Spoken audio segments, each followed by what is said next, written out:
সামনেই পুজো আসছে।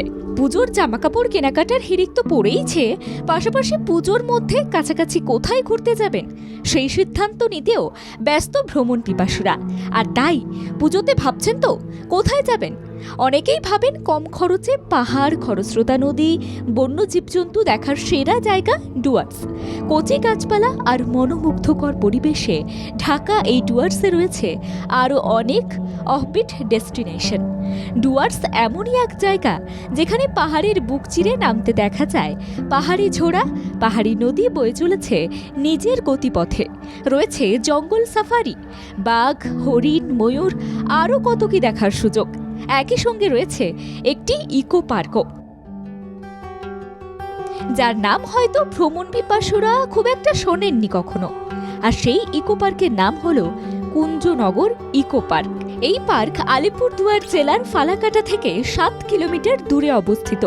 এই ইকো পার্ক সবুজে ঘেরা। এখানে রয়েছে একটি ঝুলন্ত সেতু, আর ইকো পার্কের মধ্যেই রয়েছে একটি ওয়াচ টাওয়ারও, যেখানে উঠে পর্যটকেরা অনায়াসেই ডুয়ার্সের জঙ্গল ও বন্যপ্রাণী দেখার সুযোগ পেয়ে যাবেন।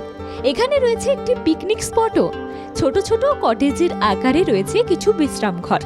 যারা পিকনিক করতে যান এই পার্কে, তারা এই কটেজের ভেতর সাধারণত রান্না করে থাকেন। পার্কে রয়েছে বোটিংয়ের সুযোগ। জলের মধ্যে প্রকৃতির অপরূপ শোভা উপভোগ করার সঙ্গে বোটিং করা এক অন্য অনুভূতি এনে দেবে আপনাকে। এই পার্কে ঢুকতে গেলে টিকিট কেটে ঢুকতে হয়। বোটিং কিংবা পিকনিক করলে দিতে হয় বাড়তি টাকা। পার্কের মধ্যেই শিশুদের খেলার জন্য রয়েছে নানান সামগ্রী। তাই পুজোতে যদি ডুয়ার্স যাওয়ার প্ল্যান করছেন, অতি অবশ্যই যেতে ভুলবেন না কুঞ্জনগর ইকো পার্কে। ভাবছেন কিভাবে যাবেন? ট্রেনে করে পৌঁছে যেতে হবে ফালাকাটা স্টেশন। স্টেশন থেকে কুঞ্জনগর ইকো পার্কের দূরত্ব মাত্র 12 কিলোমিটার। গাড়ি করে আপনাকে বাকি পথ পৌঁছে যেতে হবে। ব্যুরো রিপোর্ট, বাংলা জাগো।